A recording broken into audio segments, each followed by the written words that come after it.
Welcome to your Re-imagination module, or Imagination module.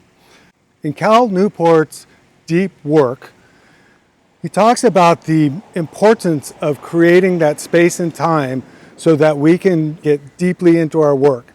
And the reason is, and I talked about it before, but I'll tell you why now, that is that the brain builds, as we focus, it's like a muscle. It builds this thing called myelin on our cells. It's a fatty tissue on our cells that is actually a connector. So when the neurons transfer, they transfer faster and clearer.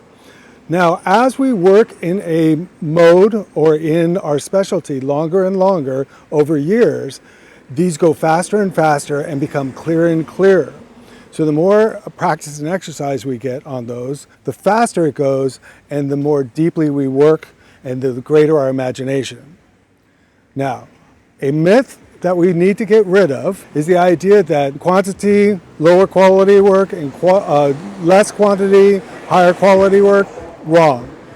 The truth is, when looking back at all the great artists and scientists and developers and engineers, their best work came when they produced the most, because out of all of those additional pieces, they got 1, 2, 3 great ones.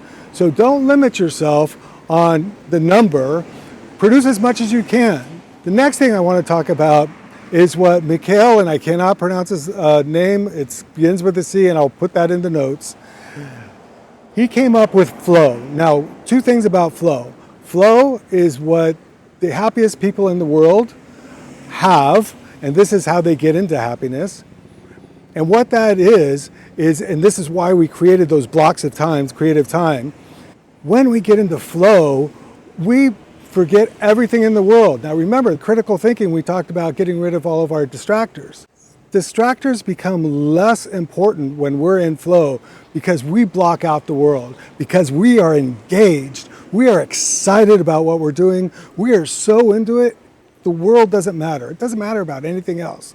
So when we get into flow, we feel our best. And we're doing the work we love to do, and we're doing the best that we can do in it, and we're just in that moment. And we all know it, we've all felt it, and we can recreate that on a daily basis when we give ourselves the time to do it, the space to do it, the environment to do it, and we block out everything else, especially those emails and all of that other stuff. So we really need to have those focused blocks of time. They are so important to us. We really need to stress to everybody else. When we have ourselves blocked out for those creative blocks, nobody can interrupt us. So for this assignment in this module, what I really want you to think about is you've created your blocks of time on your calendar, your creative blocks. Now go back and relook at those and think about where you are your most creative, 1, and 2, what time of day?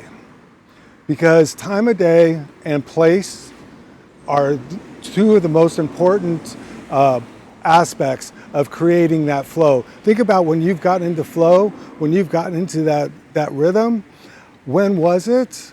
And what amount of time did it take you to get there? How long could you stay in it? And rethink about those blocks and move those if you need to based on your best time of day and the best amount of time you can stay in that flow. All right, so get to work.